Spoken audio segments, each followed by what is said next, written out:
जय हिंद, नमस्कार। मैं अंबर जैदी स्वागत करती हूँ आप सबका एक बार फिर से हमारे आज के कार्यक्रम में। बात करेंगे आज इंडिया और रशिया की जो डिफेंस साझेदारी है, जिसकी मिसाल आपने रिसेंटली ऑपरेशन सिंदूर के दौरान भी देखी और S-400 सिस्टम उसकी परफॉर्मेंस काफ़ी ज़्यादा चर्चित रही और साथ ही साथ भारत की अगर हम सेना की बात करते हैं तो लगभग 50% जो इक्विपमेंट है भारतीय सेना के पास वो ज़्यादातर रशियन मेड है और रशिया से आते हैं। साथ ही साथ जो रशिया के साथ हमारी डिफेंस साझेदारी है, उसमें रशिया हमें टेक्नोलॉजिकल ट्रांसफ़र, लोकलाइज़्ड प्रोडक्शंस का भी ऑप्शन देता है। आप सब जानते हैं ब्रह्मोस भारत और रशिया ने मिलकर बनाया है और उसके विरुद्ध हम देखते हैं जो वेस्टर्न देश हैं जिनसे भारत डिफेंस कॉर्पोरेशन है, उनके साथ भी लेकिन इस तरह की साझेदारी किसी और देश के साथ नहीं मिलती। अब एससीओ में भी हमने देखा कि काफ़ी कुछ चर्चाएँ रहीं और अब रिसेंटली राजनाथ सिंह और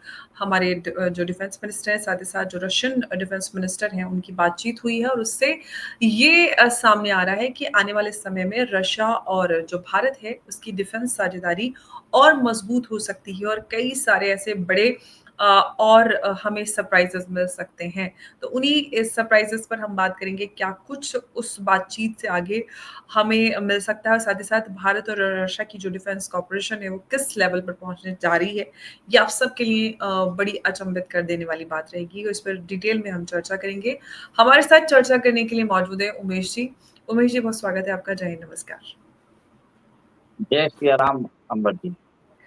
जय सिया राम। उमेश जी, रिसेंटली एससीओ हुआ, हालाँकि एससीओ का जो फाइनल डिक्लेरेशन था उस पर भारत ने साइन नहीं किए लेकिन जो मेजर डिफेंस टॉक्स रही एससीओ समिट में, उसमें ये उम्मीद की जा रही है कि बहुत कुछ बड़ा भारत और रशिया के बीच हो सकता है डिफेंस कॉर्पोरेशन जो भारत और रशिया की है। हम सब जानते हैं कि भारत और रशिया के बीच जो डिफेंस कॉर्पोरेशन है वो अलग ही तरह की है। जिस तरह से वेस्टर्न एलाइज़ हैं भारत के डिफेंस, उनके साथ उस तरह की साझेदारी नज़र नहीं आती है। अब ये आ रहा है सामने जिस तरह से रिसेंटली हमारे डिफेंस मिनिस्टर राजनाथ सिंह जी और रशियन डिफेंस मिनिस्टर की बात हुई है, उसमें कई सारे बड़े अपडेट्स हैं जिसमें ये आ रहा है सुखोई 57 स्टेल्थ फाइटर और ऑर्सेनिक बैलिस्टिक मिसाइल और कई सारे ऐसे बड़े वेपन्स हैं जिनको और ज़्यादा मजबूत बनाने की बात भारत और रशिया के बीच होगी। किस तरह से आप देख रहे हैं? Your first reaction to this update? देखिए, ऑपरेशन सिंदूर में हमने देखा कि टर्की और चाइना ने पाकिस्तान को कोवर्ट रूप से उन्होंने सहायता की थी। हुँ। जैसे टर्की ने अपने ड्रोन भेजे थे, चाइना ने भी अपने ड्रोन भेजे थे, चाइना ने अपने मिसाइल डिफेंस सिस्टम भी भेजे थे, पाकिस्तान को रियल टाइम इंटेलिजेंस भी दिया था। ठीक है। अब फ्यूचर में ऐसी कोई गारंटी नहीं है कि ये एक तरह से जो कोवर्ट हेल्प है, वो एक तरह से ओपन हेल्प भी हो सकता है। हुँ। ऐसा भी हम देख सकते हैं कि चाइना और पाकिस्तान मिलके भारत के ऊपर अटैक कर सकते हैं या चाइना और बांग्लादेश मिलके भारत के ऊपर अटैक कर सकते हैं। तो हमें सारी पॉसिबिलिटीज के लिए रेडी रहना चाहिए। और हमने देख लिया है कि ऑपरेशन सिंदूर में सुखोई जेट्स ने हमारा बहुत हद तक आपने देखा कि कैसे पाकिस्तान के अंदर जो टारगेट्स है उसको भी लॉक किया था। रफाल के अलावा भी सुखोई ने भी किया है। और उसके बाद SU-400 मिसाइल डिफेंस सिस्टम का भी एक तरह से कहर रहा, वो डर रहा पाकिस्तान के माइंडसेट पे।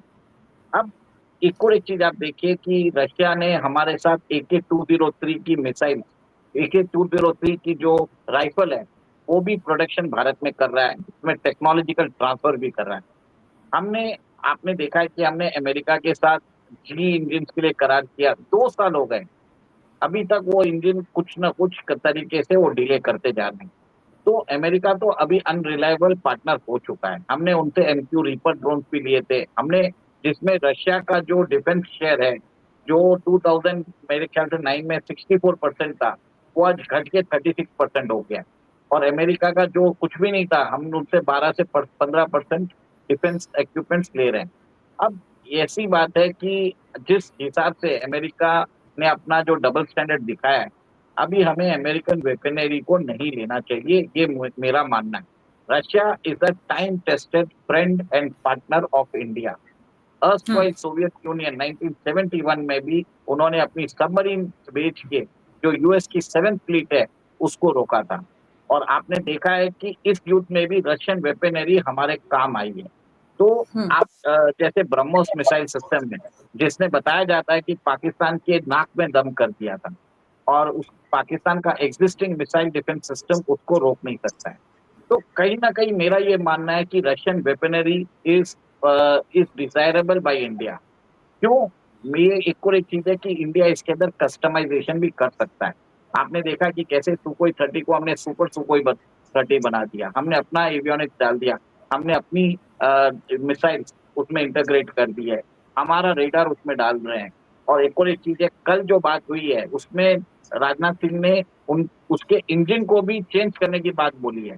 जो रशिया का जो AL-41 इंजन है, वो जो सुकोई में लगा हुआ है, अभी AL-31 उसको चेंज करके AL-41 करने की बात कल भी हुई थी। तो कहीं न कहीं आज भारत के जो एयरक्राफ्ट में है, फाइटर जेट एयरक्राफ्ट, उसका जो मेजर है, वो सुकोई है। सुकोई के हमारे पास 270 या 72 जेट्स हैं। देखिए रफाल तो हमने अभी लेना चालू किया, हमारे पास 36 जेट्स हैं। पर जो भारत की जो सैन्य शक्ति है, फाइटर एयरक्राफ्ट, उसका जो मेजर चीज़ है वो है सुखोई 30 MKI, जो भारत ने अपने हिसाब से मॉडिफाई भी कर दिया है। अभी पिछले दिन रिपोर्ट आई थी कि Bharat 114 multi role combat aircraft लेने वाला है। उसके अंदर बहुत सारे ऑप्शंस आए थे और जिस हिसाब से बात किया गया था कि F-35, डोनाल्ड ट्रम्प तो F-35 बेचने के लिए भी तैयार थे। उन्होंने बोला है कि हम ऑफर कर रहे हैं। भारत ने बोला हम सोच समझ के देखेंगे। सुकोई 57 रशिया ने ऑफर किया है। आपको मालूम है अभी जब युद्ध हुआ था, भारत ने फ्रांस से सोर्स कोड माँगा था, तो फ्रांस ने मना कर दिया। फ्रांस अपने रफाल जेट्स का जो डसॉल्ट एविएशन है, उन्होंने मना कर दिया और हम अपना ब्रह्मोस मिसाइल उसके अंदर इंटीग्रेट नहीं कर पाए थे। अब फ्रांस अब माँगना है। फ्रांस ने अभी भी बोला है कि हम आपको सोर्स कोड नहीं देंगे, पर हम आपकी जो मिसाइल्स है, वो हम इंटीग्रेट कर देंगे। ये कोई फ्री में नहीं करने वाला है फ्रांस, उसके लिए भी चार्ज करने वाला है, ठीक है?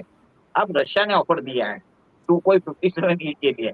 वो बोलता है कि हम आपको सारे सोर्स कोड दे देंगे, ठीक है? आपको जो करना है उसमें कर लीजिए, आपका रेडार डालना है, आपको अपना मिसाइल्स इंटीग्रेट करना है, we will give you everything.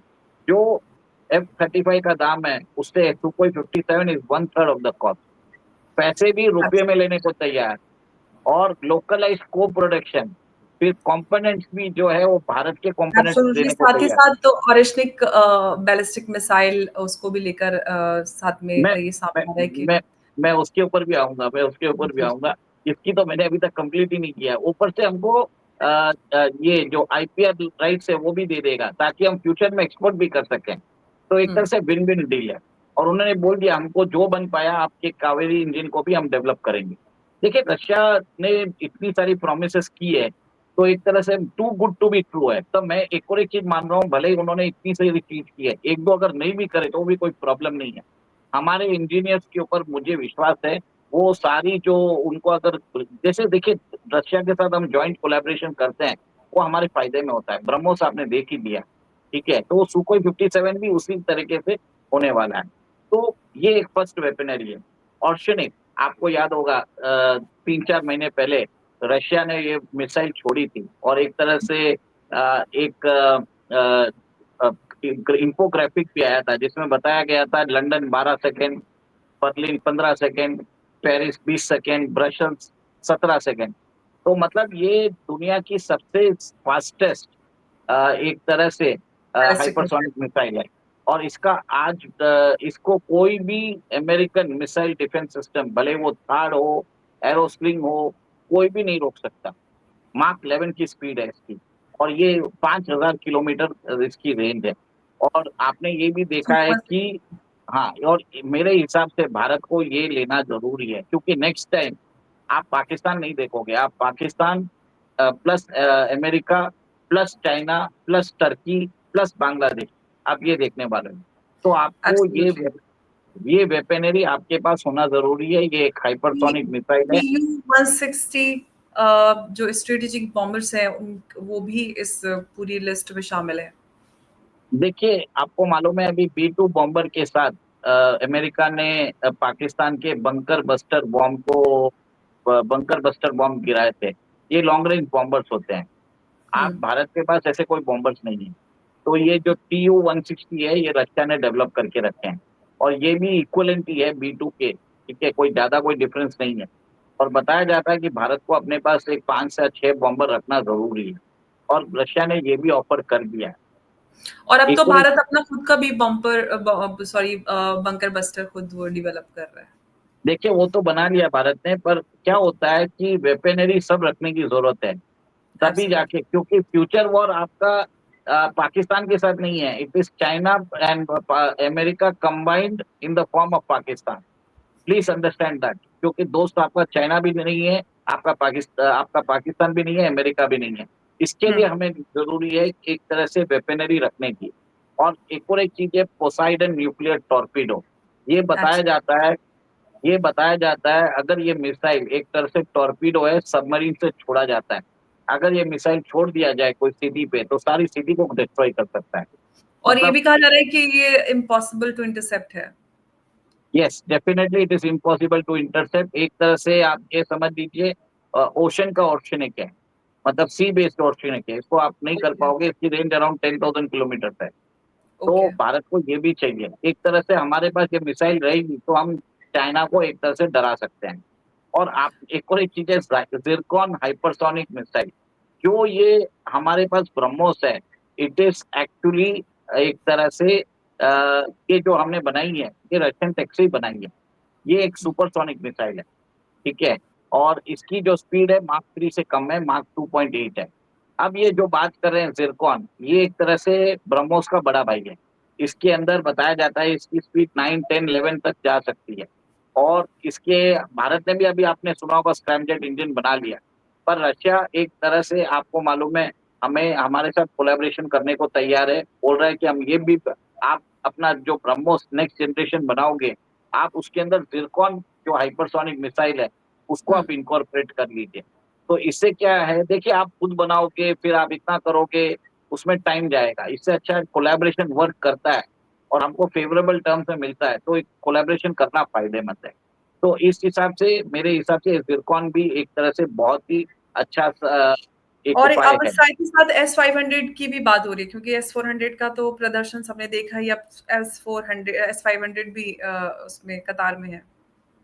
देखिए, रिपोर्ट्स तो यहाँ तक आ चुकी है कि S-400 जो है, वो जो 2 एडिशनल बैटरीज रशिया को हमको देना है, वो एंड ऑफ 2026 दे देगा रशिया, ठीक है। हुँ, और आपको मालूम है S-500 जो प्रोमीथियस मिसाइल डिफेंस सिस्टम है, ये वर्ल्ड का एडवांस्ड मिसाइल डिफेंस सिस्टम है।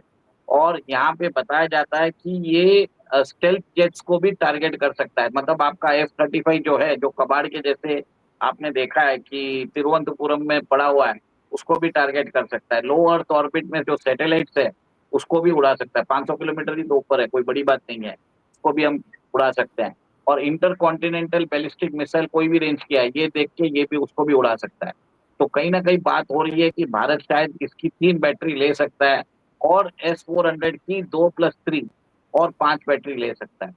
और S-500 के लिए तो रशिया ने ऑफर कर दिया है कि आप हमारे से ले सकते हैं, हम आपको प्रोडक्शन भी करने के लिए तैयार, लाइसेंस देने के लिए भी तैयार है। और आपको मालूम है, प्रोजेक्ट कुछ भारत चालू कर चुका है, पर उसको कंप्लीट होने में टाइम लगेगा, कम से कम 5 साल लगेंगे, 2030 से पहले आने वाला नहीं। तो हुँ। अभी जो इंटरमीडिएट रेंज में हमको एक तरह से S-500 लेना जरूरी है। और S-500 और S-400 हमें रशिया से हम एक तरह से ये लेके हमारी सुरक्षा बढ़ा सकते हैं।